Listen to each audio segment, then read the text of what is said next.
Hello everyone, welcome back to our sixth module on photography and multimedia design.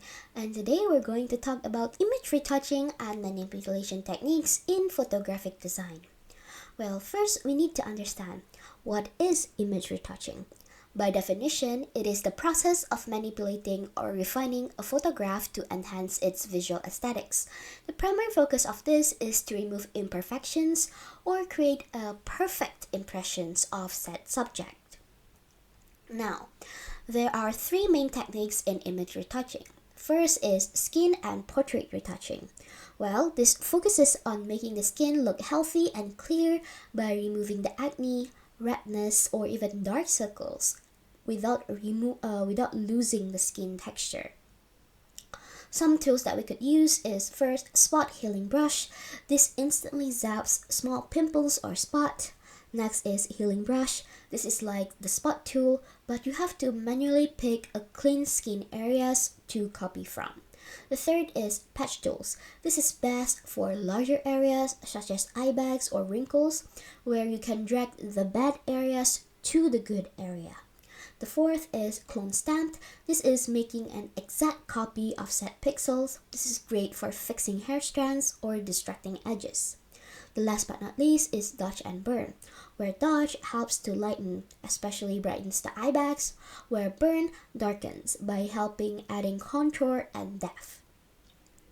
The second, we have dimensional retouching. This is focusing on making a flat photo look 3D while playing with the light and shadows. First, we can use curve adjustment layer. This is a professional way to brighten or darken areas using mask, so you don't have to ruin the original photo. Next, we have brush tool. This is used with a low hardness or soft edges brush to paint light or shadows onto the face. The third is product retouching. This is focusing on making items for catalogs or even ads look flawless by removing dust, scratches, or messy reflection. First, we can use the pen tool. This is the most important tool for creating a clean cutouts of set products. Next, we can use the liquify filter in order to straighten crooked bottles or fix the shape of the packaging. The third, we have selective color. This is changing a specific color, for example, making a red shirt more ruby without affecting the rest of the image. The last but not least is content-aware fill. This is helping automatically fill in the gaps or remove distracting subjects from the background.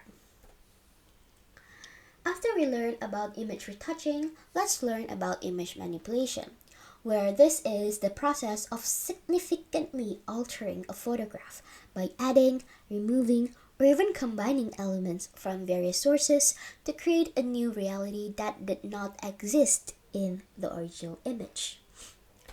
Well, there are also three main techniques in image manipulation. The first is compositing. This is merging multiple photos into one scene so they look like they were taken together.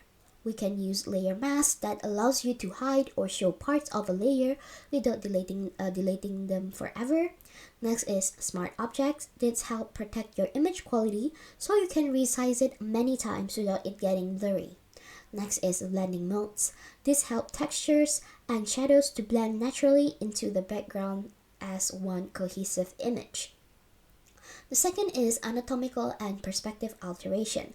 This is changing the shape of the body, subjects, objects, or even the angles of a scene. We can use puppet warp. This is like putting a skeleton inside of your subject, so you can bend their arms, stretch their necks, or even change a person's posture. Next is perspective warp. This changes the angle of a building or a box without making it look squashed. Next is vanishing points. This automatically snaps a logo or texture onto a wall or a floor, so it follows the correct perspective. Last, we have stylized effects. This is turning a realistic photo, such as on the right, into a piece of art, like a movie poster or a painting, like on the left. First, we can use camera raw filter. This is a deep control over color, grid, and lighting.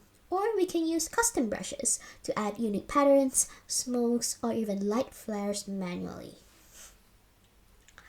After learning about image retouching and image manipulation, I want you guys to make a poster. First, we need to understand what is a poster. Well, it is a graphic design work that serves as a medium for mass communication. It typically combines the visual elements such as images or illustrations with typography on a flat surface in order to convey messages, ideas, or call to action in a clear and concise manner. There are a few key characteristics that you need to know to create a great or an effective poster. The first is strong visual hierarchy, where one main focal point that grabs your eye first. The second is persuasive and concise language. This is short and persuasive text because people don't really read poster like they read books. The third is high contrast color, where bold colors that can make the subject pop from a distance. The fourth is balance.